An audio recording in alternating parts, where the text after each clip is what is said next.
hoje a segunda aula sobre Revolução Russa. Para isso, nós vamos fazer uma breve revisão da última aula da semana passada. Bom, na última aula nós começamos a falar sobre o contexto que gerou a Revolução Russa. Na verdade, mais entendeu como que era a Rússia, né? Auxiliados pelo documentário da semana retrasada, a gente começou a definir como que a Rússia se comportava nesse momento histórico. Então, nós vimos a presença muito forte e a liderança do czar, o predomínio de uma população de 80% do campo rural, então um atraso na industrialização, o apoio político desse czar para que ele se mantivesse tanto tempo no poder, né, com trocas hereditárias, enfim, um apoio muito pautado na nobreza rural, então naqueles que detinham terras, sendo divididos entre militares, nobres, grandes latifundiários ou mesmo pessoas que eram membros da igreja. Vimos uma industrialização muito tardia, com praticamente o último czar para que isso começasse a acontecer. E a partir dessa industrialização, o excesso de trabalho e de situações precárias que levaram a um movimento operário, a um movimento que começou a se inspirar no marxismo. Na verdade, vai ter como uma das grandes vertentes e bases o Manifesto Comunista, que foi objeto da nossa última tarefa, criando assim o Partido Operário Social Democrata, que vai começar a reivindicar certas ações do czar, ou mesmo e principalmente a saída do czar, né? E esse partido que vai se dividir entre bolcheviques e mencheviques, sendo os mencheviques mais diplomatas e os bolcheviques um pouco mais enfáticos e acreditando que apenas pela força física que se daria efetivamente esse processo revolucionário. Então, vamos para a aula de hoje. Para entender o início da Revolução Russa, que tem algumas partes, a gente vai precisar entender alguns acontecimentos que ocorreram no ano de 1905. Então, em 1905, nós começamos uma série de revoltas, de algumas ações que vão ser preliminares no processo da Revolução Russa. A primeira delas vai se dar por conta da derrota que a Rússia vai sofrer na guerra contra o Japão. Então, a Rússia, como mostrou no documentário da semana retrasada, ela já estava em crise, ela já não andava bem e o apoio do czar já estava começando a ficar frágil por essas insatisfações populares. E ainda assim, ele entrou em duas guerras, contra o Japão e na Primeira Guerra Mundial. A primeira grande derrota veio dos japoneses, e isso gerou uma insatisfação enorme da população e de movimentos sociais como o movimento operário, justamente pelo fato de que eles acreditavam não ser necessário entrar nessa guerra, não conquistar mais territórios ou monopólios, já que a Rússia era um território tão imenso. Bom, dentro disso, o primeiro movimento que a gente vai ter e a primeira ação em si é essa desse vídeo que está passando aqui, que é o encouraçado Putiquim, certo? O que foi o encouraçado Putiquim?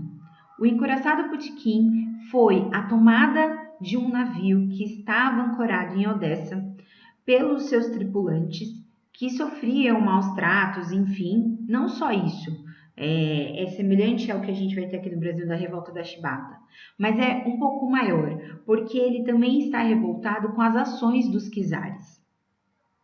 E aí, nessas ações negativas dos czares, esses tripulantes tomam essa embarcação que se chama Encouraçado Putiquim. E essa revolta é tão significativa que a cidade de Odessa passa a fazer parte do processo de revolta do Encouraçado Putiquim, como mostra o vídeo. Perdão, vamos voltar lá.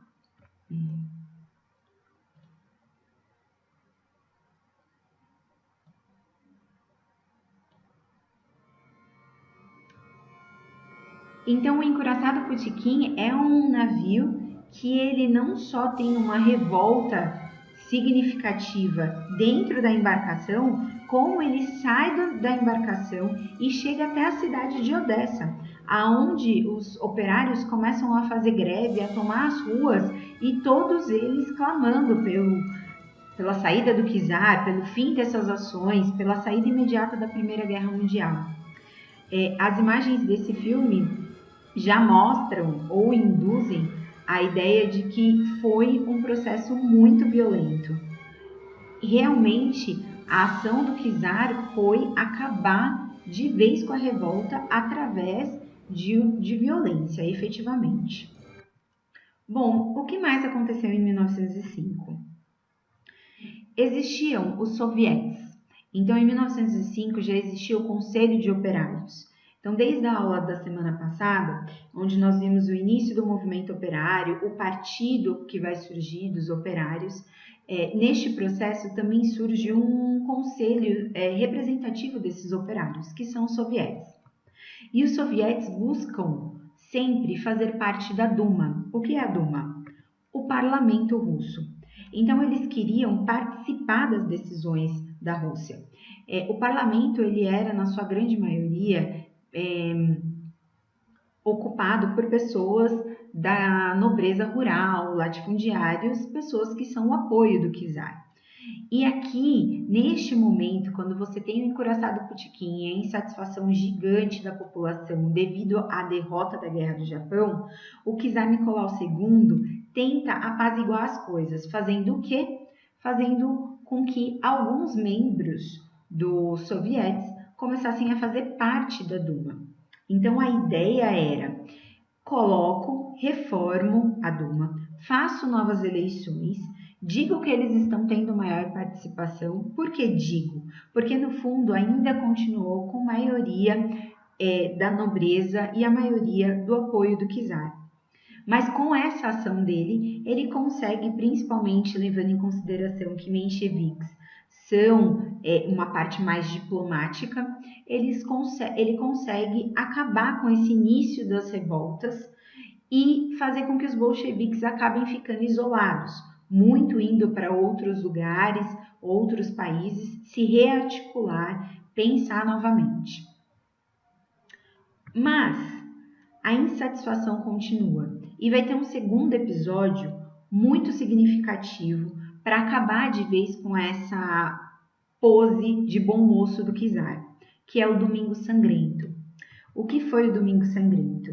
Cerca de 200 pessoas marcharam até o Palácio de Inverno russo, em São Petersburgo, e se perfilaram para reivindicar a saída imediata da Rússia da Primeira Guerra Mundial, melhores condições de trabalho, melhores condições no sentido de se obter até alimento, porque a situação era crítica na produção agrícola também.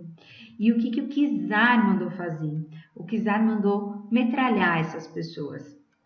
Ele matou mais de 200 pessoas a sangue frio. E na época inverno, e a Rússia com um inverno muito rigoroso, dizem que a neve foi ficando vermelha devido ao sangue das pessoas, e por isso este evento tem o nome de Domingo Sangrento. A partir daí, as ações do czar são totalmente absolutas e violentas. Ele prende os líderes, ele acaba com a Duma, não tem mais poder, não tem mais parlamento, ele repreende violentamente toda revolta, greve ou rebelião e não sai da Primeira Guerra Mundial. Com tudo isso, a crise econômica na Rússia fica gigantesca, a produção fica baixa, porque muitas pessoas são revertidas ao trabalho nos frontes da Primeira Guerra Mundial. E a fome e a miséria começam a assolar a Rússia.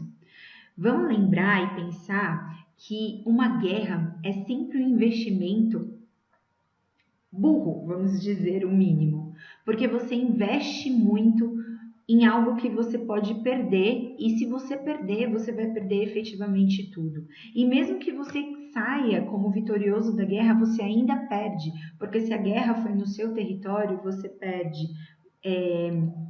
o território físico em si que vai ser reconstruído, pessoas Então você perde mão de obra, você perde em produção agrícola, você depende de tudo de outros países para você conseguir se manter. Dentro desse cenário de 1905, nós chegamos em 1917 com a revolta e a insatisfação muito grande. É neste ano que começa efetivamente o processo de Revolução Russa, que vai se iniciar com a revolução que nós chamamos de Revolução Branca, a primeira parte da revolução. O que aconteceu nessa primeira parte? Então, ela ocorreu de março a novembro de 1917 e ela retirou definitivamente do poder o czar Nicolau II e colocou e instituiu um governo provisório. Só que esse governo provisório ele foi constituído de políticos mais liberais, mais mencheviques. Então, esses políticos foram o Lvov e o Kerensky. Esses dois políticos, eles eram políticos mais liberais. O que isso quer dizer? Quer dizer que eles tiveram algumas ações, mas essas ações não modificaram efetivamente as entranhas dos problemas que existiam lá na Rússia.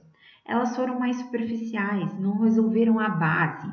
A gente pode até fazer uma comparação, tirando todas as digressões de tempo e tudo mais, mas com os governos dos últimos presidentes que vieram de uma base trabalhista, operária, sindical, onde um grupo significativo da população esperava que eles fossem fazer algo muito maior do que eles fizeram. Essa é a leitura individual de algumas pessoas, então, né, vamos colocar como um cenário histórico. E o que eles fizeram então? Além de tirar o czar Nicolau II do poder. Eles vão reduzir a jornada de trabalho, então vai existir agora um horário de trabalho definido, e após esse horário você está fazendo hora extra, você tem que receber por isso.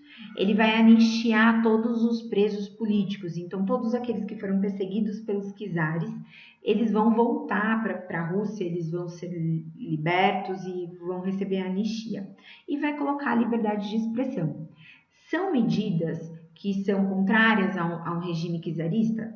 São, mas elas não mudaram algumas coisas que eram de grande insatisfação da população e principalmente do movimento operário. Como resolver o sistema precário em que esses operários viviam, ou o fato de que eles ganhavam pouquíssimo perto do lucro que o dono daquela fábrica tinha, ou principalmente, vamos dizer, a permanência na Primeira Guerra Mundial. Então, era inaceitável que, com tudo que eles viram e com a crise econômica que existia na Rússia, manter a Rússia na Primeira Guerra Mundial. Então, todas essas insatisfações de não se conseguir resolver, de não conseguir mexer nas entranhas, vamos dizer, dos problemas, fez com que um novo movimento começasse a emergir, que vai culminar na Revolução Vermelha desse processo revolucionário. Em abril de 1917, uma figurinha bem conhecida, Lenin, um ícone desse processo revolucionário, lidera uma oposição socialista a esse partido, a esse governo provisório, uma oposição socialista e vinda do partido bolchevique. Ele escreve as teses de abril, que é base para todo o processo de ação para a retomada do poder e o processo de ação para se instaurar um governo. As teses de abril, elas podem ser consultadas em algumas bases de partido socialista e comunista. E essas teses vão justificar e embasar o que ele chama de República dos Sovietes, ou seja, poder para os operários. Em abril de 1917, o Lenin consegue arquitetar todas essas questões e retirar do poder esse governo provisório, dando início ao que a gente vai chamar de Revolução Vermelha, que vai ser o tema da nossa próxima aula, assim como as outras partes da Revolução Russa. Bom, eu espero que vocês tenham entendido. Se não entenderam ou ficou alguma dúvida, por favor, coloque a questão no chat ou no post dessa aula ou mesmo aqui no YouTube. Só não fique com dúvida em casa, tá bom? Muito obrigado, espero que vocês tenham entendido e gostado dessa aula. Um beijo, até semana que vem. Tchau, tchau.